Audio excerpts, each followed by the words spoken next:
Wednesday in what's already a bleak week. I'm Kanan Chandran, the publisher of stormasia.com, and this is our WED WEB CHAT series of discussions on topical and current issues. Tomorrow we head into a snap phase 2 heightened alert situation, which is going to kick more businesses in the teeth, I feel. It's also going to inconvenience a lot more people. And we also had the incident on Monday at River Valley High School, resulting in a 16-year-old student being charged with the murder of a fellow student. Very sad situation there. These must be troubling times for the youth as well, I think, as much as it is for adults and business owners. I recall growing up, one of the joys of my youth was the ability to be spontaneous, to do the things I wanted to do on a whim, to travel, to learn as I go, to meet friends. Because we didn't have mobile phones back then, so we would have to go out and meet people and do things. But it's must be crushing to face what we are facing today if it was back then when we didn't have the virtual connections with people as well. So thank goodness for technology. But today's situation is still very tough on the youth, despite the virtual connections and the technology that enables all of that. So we want to find out what impact will the pandemic and its consequences have on our youth. That's the main issue of our web chat, Youth Disrupted. Let me quickly introduce our panelists. We have Jayesh Melvani. He's a 23-year-old singer, songwriter, and law student. Problem is he can't hone his craft by watching bands perform or playing with other musicians at this point in time. So it's very difficult, and he's missing out on travel and other things in life, which many other youths would have been doing now. We have Javith Absar, who is studying facilities management at ITE West. He has been struggling to cope with the online study platform, as he also works odd jobs to supplement the family's income. We have Shabrina Khairunnisa. She's a fresh arts management graduate of the University of Essex. She was born and raised in Jakarta, and the pandemic has prevented her from going home, seeing her family. And the challenge, of course, is now she's in Singapore and she can't find a job so easily because of all the recent stringent quotas for foreign labor. We've got Abdul Taslim. He got a scholarship for his studies from an oil and gas company. He was supposed to join them after national service, but then COVID hit. And that start point has delayed, and he has been forced to look for work and try and find other means to support the family as well. Also in our panel, we have Fanny Lim, who's the Executive Director of Daughters of Tomorrow, a local charity that is enabling livelihoods for underprivileged women and their families. Around 30% of the Daughters of Tomorrow's beneficiaries are aged 30 and below, so they would be among the youth as well. So we'll hear about them from Fanny. And last and certainly not least, Shaila Kohli is a senior psychotherapist at Therapy Rocks. She is a Singaporean residing in the US. Her experience as a therapist includes working with individuals with depression, anxiety, personal and work relationship issues, family conflict, and parenting. And a lot of those issues, I'm sure, are surfacing. So if you could just very quickly run through your situation and what you feel has been the most difficult point for you. So let's start with Taslim. Hi everyone. Yeah, thanks for coming today. So, yeah, indeed, this pandemic has definitely made a remarkable change on our life, especially if youth like us. So we tend to go out with friends and then for traveling and other purposes as well. Upon my completion of my NS, I was supposed to start working with oil and gas company. But because of this pandemic, and then there are a lot of regulations and then a lot of reshufflings in their company, they told me that I will be only able to start in November. So I was forced to wait for another additional 6 months. So because of this, I'm loss of my income. So I had to go and find other means to support myself. So however, finding job in this period also is kind of very difficult. So I kind of doing ad hoc jobs to support myself, such as delivery and football coaching. besides all the travel restrictions and being unable to meet friends, as a law undergraduate, first of all, we had to adjust to an online semester where we weren't really able to properly convene with our tutors and lecturers and have a fully, like we weren't able to fully understand our content as comprehensively as compared to my year one and year two experience, where you could meet them personally for consultation sessions, and it was easier to understand what we were studying. That's on one end. And as a singer-songwriter, at least personally, I miss the opportunity of going out to meet band members and gig and further my craft, because the main form of networking that you do as a singer-songwriter is that you attend jams and other events and you meet like-minded people. And this is more so for me also because last month I released my first single, and I wasn't really able to promote it as much as I ideally would have liked to be able to do, because I wasn't able to get the word out physically and I had to rely solely on online means to do so, which was quite limiting as well. So that's mainly how it's affected me. Okay, so what's your single and where is it available? Okay, it's called Circuit Breaker 2.0. So it actually talks about the Okay. whole COVID situation in Singapore, ironically enough, and how we as a community can do our part to help protect ourselves and our families so we don't get into a Circuit Breaker 2.0. I actually thought the situation was improving, and so the song kind of lost its steam. But unfortunately, the new incidents have brought the whole conversation around that again. So I think it's a really important thing for us to take note of. You can find it on Spotify. Pandemic hit around February last year, right? I wasn't able to go home, and unfortunately, I went through a really tough breakup. At the same time, I was also writing my thesis, so it was really like a lot of things coming down on me at once. And while my mom is like my biggest support system, I wasn't able to go home after last week of Feb. So that was the last time I was in Jakarta. And then a lot of it was actually trying to get myself back on track in a healthier like mental state. But that has proven to be quite tough because first I have no income, like as in like I'm very heavily reliant on my parents, and I'm not very comfortable about that, of course.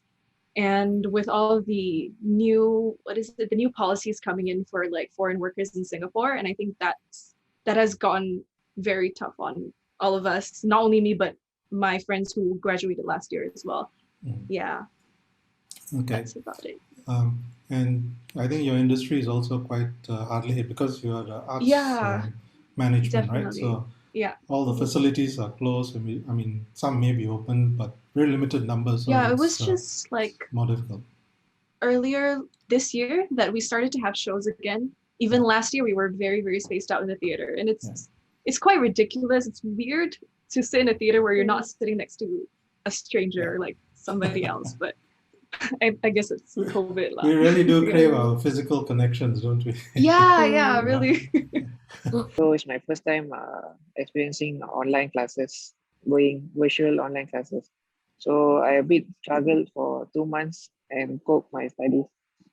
So yeah, so I asked my friends what my lecturer or professor taught the class, and then after that I will go for my part-time work to support my family also. And then night I will be study a bit to catch up all the topics and papers. At the same time, I got two siblings, and then my two siblings also studying, and then also online classes. So we got only one computer at home, but luckily my brother has another laptop with him. So my sister only got clashing, timing clashing with her also. So we explained to the teacher that I also studying ITE, then she also studying secondary school. So meanwhile, we ask her different timing, we give different schedule. So I can attend my class first, then the second is her class. Oh, okay. So the system allowed for schedules to be moved. So your schedule was different from your sister's. That's good. What happened during this pandemic that was really challenging for me was to see the number of requests that came in for food relief or food assistance, and like there's actually a fair number of them being young people as well, right? So we're like, I'll give you the context. In 2019, we had about 320 women who accessed services, who came to DOT. And then within the 2 months of circuit breaker, we had close to 300 women who actually reached out to us. So, instead of just over one whole year, that number came up to be about the same in 2 months, 2 to 3 months. So that was quite tough to see, because it shows me the depth of needs that are arising. And we pivoted. DOT is a charity that's 7 years old this year, and we have never given handouts besides practical support like EasyLink and phone credit top-ups. So, but during this time, we made an exception and we gave out grocery vouchers, because we find that it was needed. As much as the government has done a fair bit, has given a fair bit of measures to support families from the lower income areas. Um, Sorry, don't mind the plane flying past. It's NDP coming up. But Yes. I wonder why we're carrying on with that, but yes. Okay. But as much as government has done a fair bit, but sometimes these things take processes. And I'm sure we all know that, the government was also quite inundated. The Ministry of Social and Family Services, they were quite inundated with requests as well during that time. So with that, we kicked in and we gave out grocery vouchers to rid of the challenges being faced by the women and their families. It was heartbreaking, because I remember over dinner table one day, my sister was telling me of how, her friend bought, because nobody can travel, right? So, somebody spent like 15,000 on a bike. It was ironic to me, because in that same day itself, earlier on, I had found out about this woman who asked us for these grocery vouchers, because she had the last pack of instant noodles, and her request for assistance was only going to be processed in 2 weeks' time. She has an elderly father at home, and she has children as well. So it was very tough to hear. It's heart-wrenching. Yeah. Yeah, it is. So how can people help then if they want to? Because I mean, of course, there's a system in place. Procedures need to be adjusted, but it takes time for a big machinery to sort itself out. So meanwhile, is there any other way that people can help? For sure. I mean, our mission is actually to bridge women to livelihood opportunities that are both accessible and sustainable. When I say accessible, I mean that, if I'm a single mother, sometimes working rotating shifts doesn't work for me, because there's nobody taking care of my kids. So we're asking people for office hour shifts for non-office type of jobs. We talk a lot about flexible work arrangements, but a lot of it are not accessible to women from the lower income group, due to the nature of the jobs, due to, we all know some of these jobs as well. And sustainable, because that, we talk about wages in Parliament. We hear about them debating, is it universal basic income? Is it progressive wage model? Whatever it is, we are in a first world nation, but sometimes still paying people third world wages. Something's got to change. So this is things that we are trying to do. But having said that, I've also witnessed beautiful efforts, ground up initiatives during this time. Like Jayesh, he came up with a song to cheer people on, to bring community together. So there's a lot of ground up initiatives as well that's arisen during these tough times. And I love to see the resilience of the community as well, lending support to each other. So that's been beautiful. Yeah, I suppose it's times like this when the true nature of people come through as well, right? Yeah, fantastic. Yes. Shaila, having heard all of this, and with your experience as a counselor, what do you see of the situation? What do you think will be the impacts of the pandemic on youth going down the line? I think the age group that I'll be most concerned with when it comes to long-term effects would be the 17 to 20 years old. When I speak to young people, what they come forward with is they are so aware of their shortcomings, but not adequately aware of their strengths. So when I'm listening to all these young people, actually I'm picking out their protective factors, which are their strengths. All right. For example, Taslim, he has the ability to look for jobs, and get them, and he spends a lot of time outdoors, which is very good. It's good for your dopamine levels. Dopamine is the part, the chemical that gives you the ability to think, to plan, to focus, to concentrate. So you're doing all the right things. But the question is, are you anchoring it? Do you know these are your strengths? So you need to have that frame of mind, the frame of reference that tells yourself, this is my strength. I'm building it. I'm actually adding on to my protective factors. And if you're a young person who's married, this is something you can share with your children. You can model it for your children, you know. And as for Jayesh, for example, his strength would be his creativity. Okay, whatever happens out there, whether you are in isolation or lockdown, you still have that. You still you know how to find the inspiration to create music, you know. Everything else is technical, you know, how you share it, how you promote it and all that. But you can draw on that creativity. That is going to be your strength. That'll see you through, right? I'm concerned about Sabrina because multiple things happen to her, right? For you, you really need a friend to listen to your feelings, okay? And you have to search for that person, okay, who will truly listen to you. My specialty is CBT, which is cognitive behavioral therapy. That means the principle of CBT is this: you change the way you feel by doing something about your thinking or your behavior. Now, thinking is hard to change immediately, all right?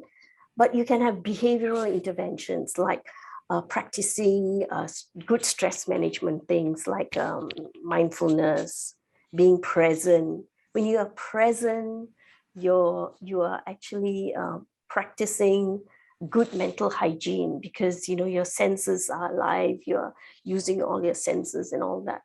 And get help. Get a friend who will truly listen, who will not shut you down, your emotions. We all need to have support systems and be it people or groups of friends or other things that we can rely on. So the good thing, of course, is that even this session, which is a Zoom session, is virtual, allows that, right? So there are, I'm sure, families that can't afford this.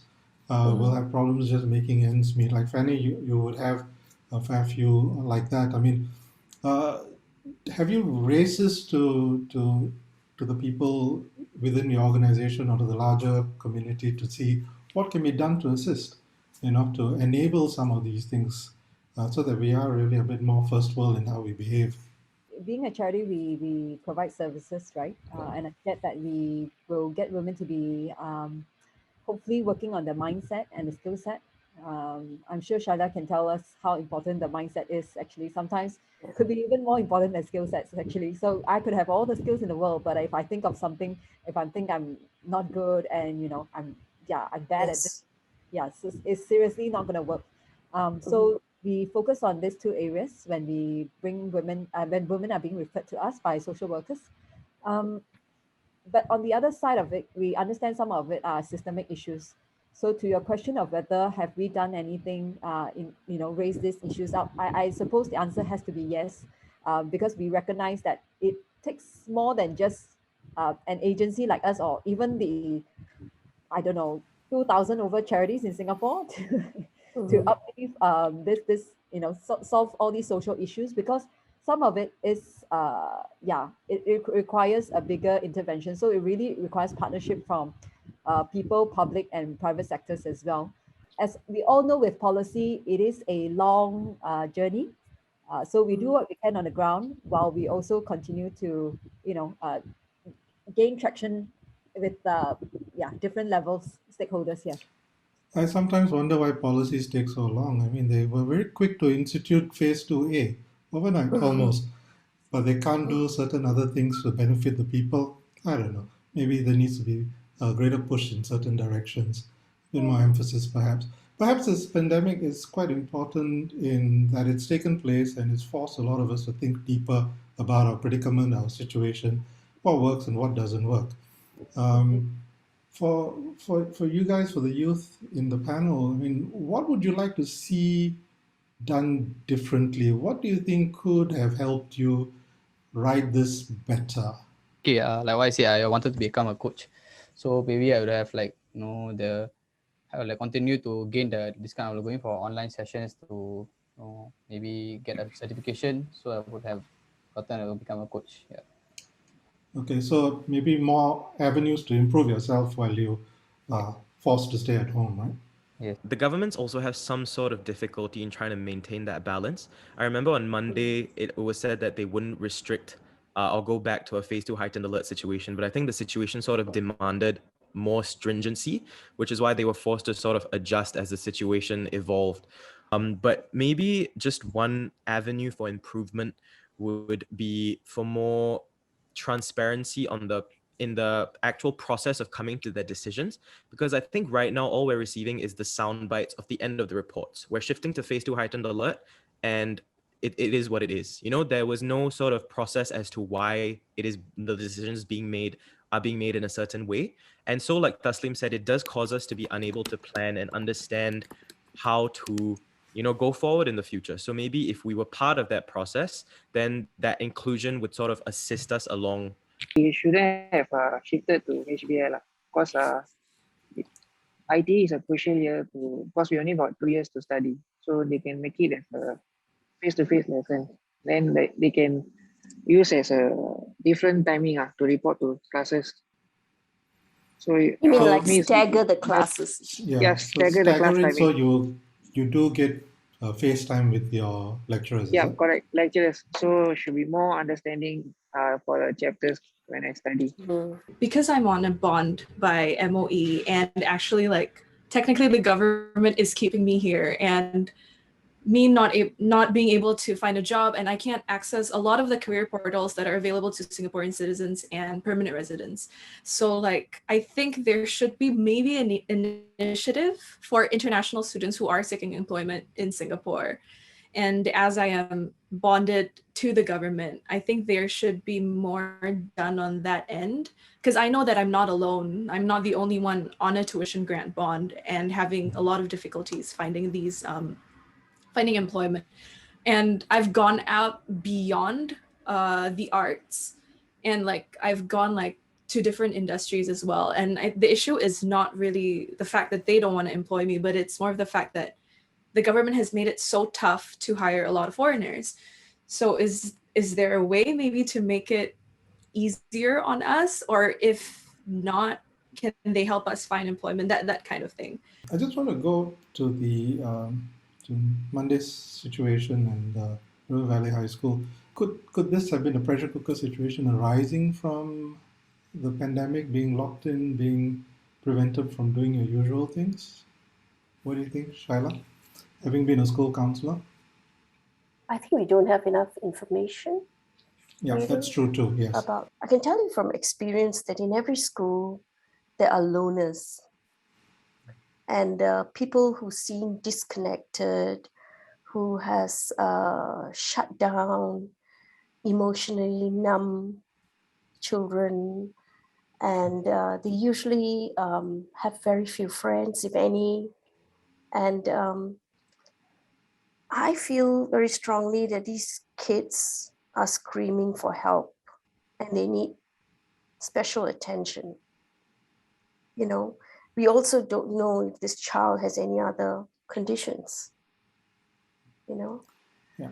So maybe not specific to the case, but in general, how do we spot an issue that a child might be having to offer the support that could help? There are school counselors, and there are teachers. Those are the first line. So if you see the child suffering, who feels he's in pain, emotional pain, you definitely have to refer him to a school counselor. He needs specialized attention because the question is, what happened to you? And we have to look into his childhood, his background. So this happens in every school. We have children like this in every school. I know that for a lot of people, at least there were a few cases in my school of people who, weren't really actively seeking friends, or they just kept to themselves. How do you make them realize that counseling opportunities, like there are counselors available to talk to them and speak to them about any issues they may be facing? Because to them it may seem like it's like a me against the world kind of situation. So they're very Yes. closed off to other people coming in and trying to break down those walls. So in your view, how do you propose we can make counseling more accessible and a viable option for these people to see that it's not actually a bad thing? Like, how do we push that more into the narrative? Sometimes the intervention has to be quite active. I mean, you really literally have to go with them to see to bring them to the counselor. Now I've come to the stage in my career where I'm actually teaching people to listen more with more empathy. That in itself is a skill. Teaching parents how to listen to their children, how to allow for them to release emotions. Many of them have been raised in families and in cultures and in religious groups where certain emotions are not allowed. It's not nice, so you suppress them, you reject them. A part of you is denied. And if you're looking at things like sexual orientation, for instance, if some of your friends are gay, I mean, there's so much stigma against that, and these kids are bullied, so they shut down and they close in, and they're afraid to talk.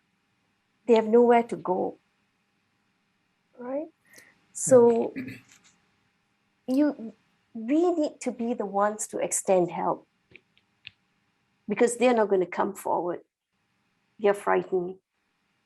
Yeah, So I the think teachers the and- teachers are the first main person who can contribute to that. Perhaps they can see in the class if the kids are behaving in odd manner, then they can identify and refer them to the counselors. Then that might be, Yes, and sometimes go along with them to the counselor. that's right. You have to try all ways and means to make it safe for the person. If they're at home in a lockdown, what the parents can do is to help them to have a regular routine. Regular routines are good because they build resilience, there's structure in their day, all right? And you can have behavioral kind of interventions like, practice stress management through exercise, insert exercise into the thing, organizing a space, managing timelines. These are things that a child is never too young to learn, and the benefit is that, they have some control over their lives, because what the pandemic did was throw chaos at you. There was no structure. There was nothing you could control. So it's up to the adults in the house to bring back control, to, introduce more control into their lives. So teach them how to manage their time, organize their workspace or their study space, and that will, make them regain some power over the situation.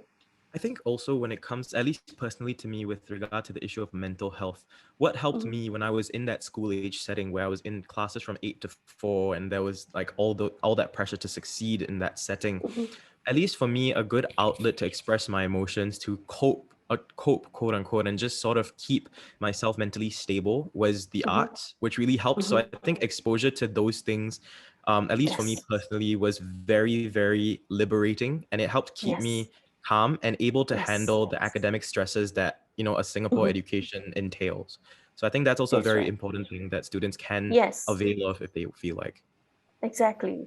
Go beyond just consumption, like not just listening to music, but actually composing, So that sort of thing that is all consuming, it uses your mind and your feelings, and you pour it into that. That helps because it occupies time and your mind space. Those are the things you got to look at for children and young people. So they don't sit down there and brood about all the things they're missing. Because, introduce more of a growth kind of mindset. What have I learned? What have I learned from this? What kind of opportunities did I create for myself during a lockdown? That kind of very young children need help and guidance along that line. But people your age can come up with it yourself, because you have interests and hobbies. So you can learn something new or develop on what you already know. And I can attest to So the fact that when you're successful in that area, the feeling is very indescribable. So it's really a good Yes. avenue for children and even adults our age to explore. Definitely. What I would suggest, like doing like volunteering, so this kind of things also, maybe even to like exposing kids to like do service acts. So this kind of thing will actually like give them the exposure and then like make them feel like, if you are helping someone, That's yeah. true. You're actually building connection, Yes, all right, correct. when you do that, when you do charitable things for others. So, and building empathy, building connection, these are things that, you want to encourage among young people to build community during times of stress. So nobody feels alone. I suppose the other challenge, of course, is if it were a normal situation and you have children in that, in that circumstance, you'd probably be able to give them more time, more attention. But in this situation, there are people losing jobs, there are businesses folding. The adults are going through traumatic times as well. So it becomes much more difficult to be positive when you or yourself are not in a positive frame of mind, right? So Exactly. how do you manage that? I mean, I'm sure Fanny, you would have had a lot of those sort of situations. How? I think it's completely okay to slow down. Even with parents, I mean, looking at children and their results and all that, manage their expectations. They're not going to perform as well, as before the pandemic because of the challenges. I mean, help the child to manage his expectations or her expectations. Yeah, So that's one less thing to worry about. with every prolonging day of this pandemic, I feel that my goalpost is shifting further and further away. Like Taslim will understand it, right? It's very frustrating. Already trying to get a goal in is very difficult. To have the goalpost constantly shifting, how do I do this? And you're right, Kana, how do how do we stay positive? And I'm wondering to myself, my teammates are going like, oh my goodness. And then, they're like getting quite frustrated, of course. And of course, with the hearing about the challenges that the women face, it really gets to us because if let's say like the circuit breaker, we were worried about violence at home because that's the report around globally. And then we were very quick to want to get in our befrienders, do the Zoom call, send in devices so that women are not stuck at home and without the ability to seek out for help. So yeah, how do you cheer everybody on and while you yourself is slowly feeling that fatigue? But I think it's great that some of you guys have, taken to, like Taslim, he gone to do his coaching because it motivates him to volunteer as well. Like Jayesh, it's different thing. I think it's wonderful. And I think we've got to make sure that like the plane that we all miss so much, right? The plane that the stewardess say, or the steward say, put on your Put mask. on the mask for yourself first. Yes. I was just thinking the same. Yeah, so we have to put on the mask for ourselves. And I am feeling, like I said, my tank, honestly, candidly with you, I would say that my tank is actually going low because I'm like, I don't know how many rounds I can do this, but I do recognize the need of expanding my capabilities. And that's the amazing thing about the human spirit. We Yes. can keep expanding ourselves. I think we just need to pick and prioritize to have some of these time to build that capacity in ourselves. Yeah. I think we're all digging into reserves, right? Because you don't know what's the next close down or lockdown or what's coming up next. And even when things clear, how long are you going to be living in masks? How long do you have to do your social distancing?